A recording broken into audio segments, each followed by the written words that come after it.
ሰላም ቤተሰቦች እንዴት ቆያችሁ? እንዴት አመሻችሁ? እኔ በጣም ደህና ነኝ፣ እግዚአብሔር ይመስገን። ዛሬም እንደተለመደው 33 የሚጠጉ ያልተነገሩ የማህበራዊ ህጎችን ይዤላችሁ ቀርቤያለሁ። እነዚህን የማህበራዊ ህጎች ስትረዱ ዓለም ለእናንተ የተለየ አመለካከት ይኖራታል። ክብርን ለማግኘት የግድ ድምፃችሁን ከፍ ማድረግ፣ ሀብታም መሆን ወይም ታዋቂ መሆን አያስፈልጋችሁም። እውነተኛ ማንነት የሚገለጠው ራሳችሁን በምትይዙበት መንገድ፣ ለሰዎች በምታሳዩት አያያዝና ላለማድረግ በምትመርጧቸው ነገሮች ብቻ ነው። ከቃላት በላይ ጮክ ብለው የሚናገሩ ዝምተኛ ህጎች እንሆ። አንደኛ፣ ከምታውቁት ያነሰ ተናገሩ። ዝምታ ከቃላት በበለጠ ፍጥነት ክብርን ይገነባልና። ሁለተኛ፣ የሰዎችን ስም አስታውሱ። ይህ ዋጋ እንደተሰጣቸው እንዲሰማቸው ያደርጋልና። ሶስተኛ፣ በጭራሽ አታቋርጡ። ጥሩ አድማጮች የማይረሳ ስሜት ይፈጥራሉና። አራተኛ፣ በሰዓቱ ተገኙ። ማርፈድ ከሌሎች ይልቅ ለራሳችሁ ዋጋ እንደምትሰጡ ያሳያልና። አምስት፣ ቃል ኪዳናችሁን ጠብቁ። ታማኝነት ብርቅ ስለሆነ ሁሌም ይደነቃልና።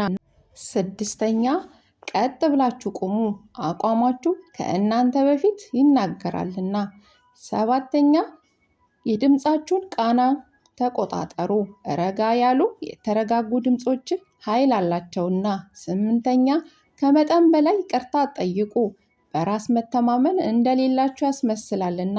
ዘጠነኛ፣ ከሐሜት ራቁ። ሰዎች ስለ እነሱም እንደምታሙ ያስባሉና። አስረኛ፣ በቦታው ካሉት ሰዎች ትንሽ የተሻለ ልበሱ። ገጻችሁ ስለ እናንተ ያለውን አመለካከት ይቀርጻልና። 11ኛ፣ በሰው ፊት ሰዎችን በጭራሽ አትሙ፣ ይህ ያዋርዳችኋልና። 12ኛ፣ ምስጋናን በቀላሉ አመሰግናለሁን ተቀበሉ። 13ኛ፣ የውሸት ሳቅ አትሳቁ፣ እውነተኛነት አመኔታን ያተርፋልና። 14 አንድ ሰው መልካም ዜና ሲያካፍላችሁ ደስታውን ተጋሩ። 15ኛ፣ በክፍሉ ውስጥ ዝምተኛውን ሰው ሰላም በሉ። 16 የሰዎችን የግል ክልል ስፔስ አክብሩ። በጣም መቅረብ የማስፈራራት ስሜት ይፈጥራልና። 17 በቡድን ውይይት ውስጥ የበላይ ለመሆን አትሞክሩ፣ ሌሎችም እንዲናገሩ እድል ስጡ። 18 ዋና ሰዎችን ብቻ ሳይሆን ሁሉንም ሰው እውቅና ስጡ። 19 በዓላማ ተራመዱ፣ ማመንታት በቀላሉ እንድትረሱ ያደርጋችኋልና። 20 የሌሎችን አረፍተ ነገር አስቀድማችሁ አትጨርሱ፣ ክብር እንደማጣት ይቆጠራልና። 21 ድንበሮችን አክብሩ፣ አይ በራሱ መልስ ነው። 22 ከመጠን በላይ ስለ ራሳችሁ አታውሩ፣ ሚስጥራዊነት ከተጋላጭነት የበለጠ ክብር ይስባልና። 23 በትንቢት ከመናገር ተቆጠቡ፣ ዝምተኛ ስኬት ጮክ ብሎ ይናገራልና። 24 በሕዝብ ፊት ስሜታችሁን ተቆጣጠሩ፣ ቁጣ ታማኝነታችሁን ያበላሻልና። 25 ብዙ ጊዜ አታማሩ፣ ማማረር ትዕግስትንና ክብርን ያሟጥጣልና። 26 አስተናጋጆችን፣ ጽዳት ሰራተኞችን እና ሹፌሮችን አክብሩ፣ እነሱን የምታስተናግዱበት መንገድ ማንነታችሁን ያሳያልና። 27 ስለ ገንዘብ በጭራሽ አትመኩ፣ ያላቸው ሰዎች ማረጋገጥ አያስፈልጋቸውምና።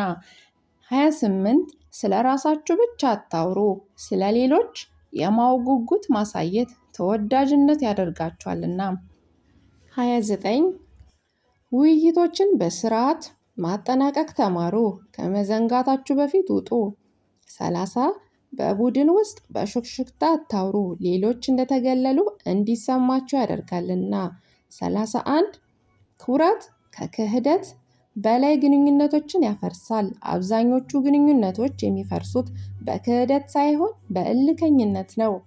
32 የምትውሉባቸው ሰዎች የወደፊታችሁን ይቀርጻሉ፣ ሰበብ ከሚያቀርቡ ሰዎች ጋር ሳይሆን ዓላማችሁን ከሚመስሉ ሰዎች ጋር ራሳችሁን ክበቡ።